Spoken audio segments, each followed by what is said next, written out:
E, finalmente, a proposta de otimização do contrato da BR-101 começou a tramitar no Tribunal de Contas da União, lá em Brasília. A notícia foi confirmada pelo Fórum Parlamentar Catarinense e já este mês terá um passo importantíssimo dentro do próprio Tribunal de Contas da União. Está se discutindo a obra do Morro dos Cavalos como prioridade e existem 3 possibilidades. Danila Bernardi está chegando ao vivo de Brasília e conta melhor essa história para a gente. Fala, Danila, muito boa noite para você. Oi, Márcia, boa noite para você também, boa noite para quem nos acompanha. Exatamente isso, Márcia, o prazo que o Tribunal de Contas da União tem é de 120 dias e parece que agora sim vai começar a contar esse prazo. Ainda neste mês, o relatório da proposta de otimização do contrato com a concessionária a BR-101, ele será enviado para uma comissão que vai ser formada no Tribunal de Contas da União. O trâmite é comissão, depois vai para um relator, depois esse relator encaminha para o plenário do Tribunal de Contas definir se vai ter mesmo a renovação do contrato, a otimização do contrato, quais obras vão ser pactuadas por meio desse novo contrato.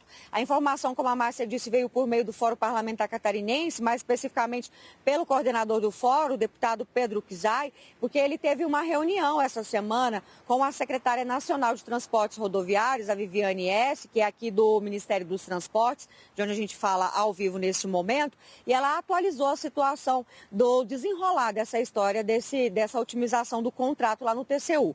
Segundo o deputado, o TCU está terminando em 10 dias o relatório, que será encaminhado então para essa comissão e depois seguir o trâmite. Dentro do que foi enviado aqui pelo Ministério dos Transportes para o Tribunal de Contas da União, existem aí umas obras prioritárias, mas claro que todas vão ser analisadas o impacto, principalmente o impacto no pedágio, né? Que é algo que tem que ser levado em conta nesse momento. A obra do Morro dos Cavalos é uma dessas obras prioritárias, como a Márcia disse, e ela está sendo analisada em 3 possibilidades. A primeira é aquela que foi apresentada pelo governo do estado, pelo governador Jorginho Melo, que é de fazer um contorno. Só que ainda depende do projeto que o governo do estado ficou de entregar aqui para o Ministério dos Transportes, o projeto que analisa o custo, o impacto ambiental e diversos outros fatores. A segunda é a que constrói 2 túneis. Esse projeto ele já é antigo, ele já existia, mas o Ministério está atualizando, né? Porque tudo mudou nos últimos anos, então precisa atualizar o projeto.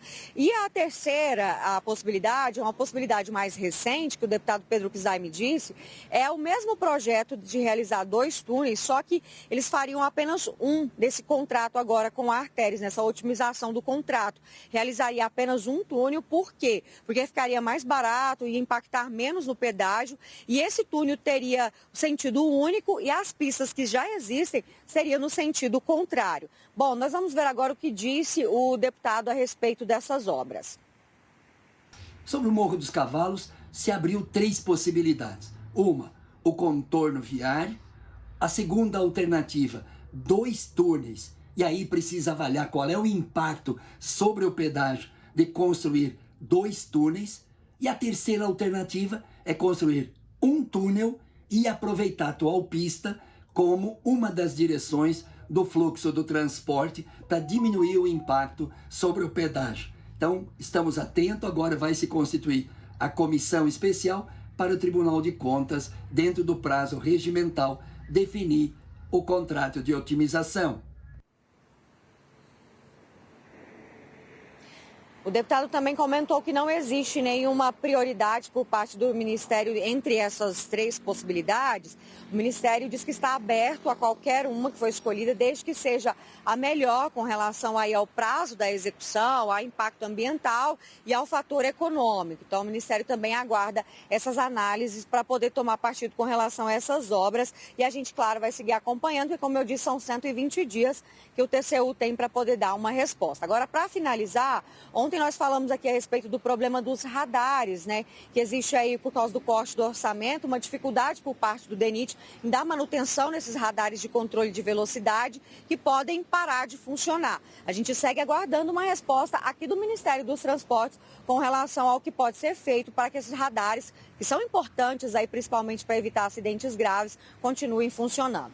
Márcia, eu volto com você. Com certeza. Quem sabe na segunda-feira a gente consegue essa resposta do Ministério dos Transportes com relação aos radares. Obrigada, Danila Bernardes. Bom descanso. Segunda, então, a gente te espera.